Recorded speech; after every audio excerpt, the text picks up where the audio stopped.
And Samuel judged Israel all the days of his life. He went from year to year on a circuit to Bethel, Gilgal, Mizpah, and judged Israel in all of those places. But he always returned to Ramah, for his home was there. There he judged Israel, and there he built an altar to the Lord. Now it came to pass when Samuel was old that he made his sons judges over Israel.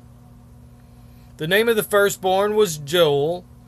The name of the second was Abijah. They were judges in Beersheba. But his sons did not walk his ways.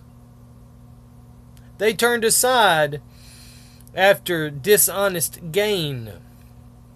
They took bribes and perverted justice.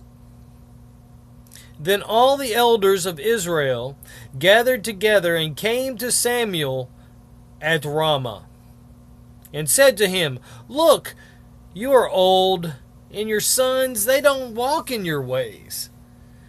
Now make us a king to judge us like all the nations." But the thing displeased Samuel when they said, "Give us a king to judge us." So Samuel prayed to the Lord. And the Lord said to Samuel, "Heed the voice of the people in all that they say to you. For they have not rejected you, but they have rejected me, that I should not reign over them. According to all the works which they have done since the day that I brought them up out of Egypt, even unto this day, with which they have forsaken me and served other gods. So they are doing to you also. Now therefore heed their voice. However, you shall solemnly forewarn them and show them the behavior of the king who will reign over them." So Samuel told all of the words of the Lord to the people who had asked him for a king. And he said, "This will be the behavior of the king who will reign over you. He will take your sons and appoint them for his own chariots, and to be for his horsemen, and some will run even before his chariots. He will appoint captains over his thousands, and captains over his 50s, will set some to plow his ground and reap his harvest, and some to make his weapons of war and equipment for his chariots. He will take your daughters to be perfumers, cooks, and bakers. And he will take the best of your fields, your vineyards, and your olive groves, and he will give them to his servants. He will take 1/10 of your grain and your vintage, and give it to his officers and his servants. And he will take your male servants, your female servants, your finest young men, your donkeys, and he will put them to his work. He will take 1/10 of your sheep, and he will be his, and you will be his servants. And you will cry out in that day because of your king, whom you have chosen for yourselves, and the Lord will not hear you in that day. Nevertheless, the people refused to obey the voice of that old man Samuel.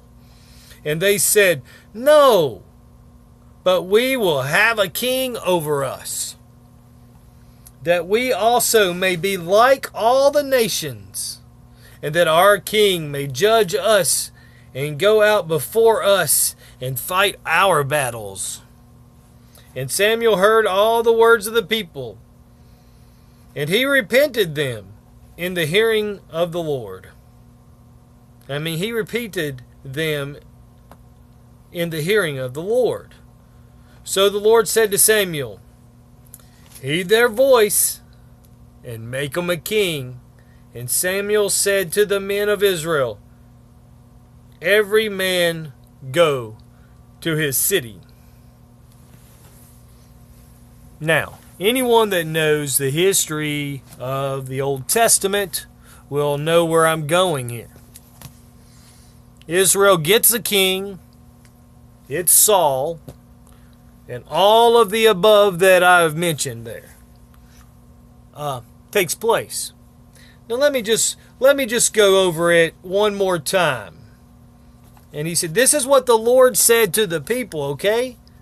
This will be the behavior of the king who will reign over you. He will take your sons and appoint them to his own. Goes on to say, he will take your daughters and to be perfumers, cooks, and bakers, and other things, I'm sure. He will take the best you have and give them to his servants. Now, why do I start here at 1 Samuel, the end of 7, and the beginning of chapter 8?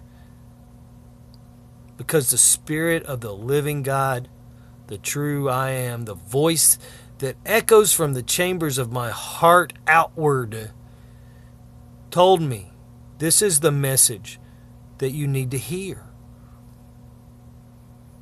Echoing in all the statements of my videos on this channel are the words, be your own king and be your own priest.